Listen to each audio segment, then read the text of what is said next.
ఈరోజు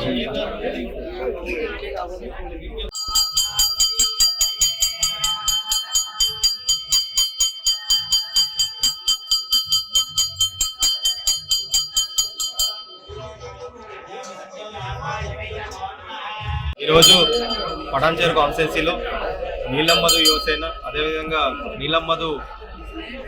నాయకులు, కార్యకర్తలు, నా అభిమానులు, నా శ్రేయోభిలాషులు, అదేవిధంగా రాష్ట్రంలో వివిధ కాన్స్టిట్యున్సీల నుంచి నీలం మధు యువసేన సభ్యులందరం కూడా ప్రజాప్రభుత్వం, ప్రజాపాలన,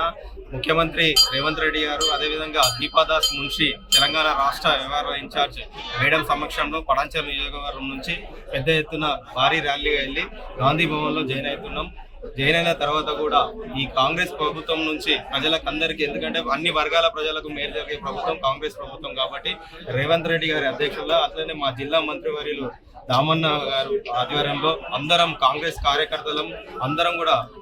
పార్టీని ఇంకా బలోపేతం చేసి రానున్న పార్లమెంట్ ఎలక్షన్లో కూడా ఈ మెదక్ సీటు పార్లమెంట్లో కూడా కాంగ్రెస్ సీటు గెలిపిస్తామని తెలిపిస్తాం. కాంగ్రెస్ పార్టీ కార్యకర్త లాగా పార్టీ ఏ నిర్ణయం తీసుకుంటే, పార్టీ ఏం చెప్తే పార్టీకి పనిగా చేస్తా, పార్టీలో ఒక నీటి బిందు దాకా పనిచేస్తా, కార్యకర్త లాగా ఉంటుంది.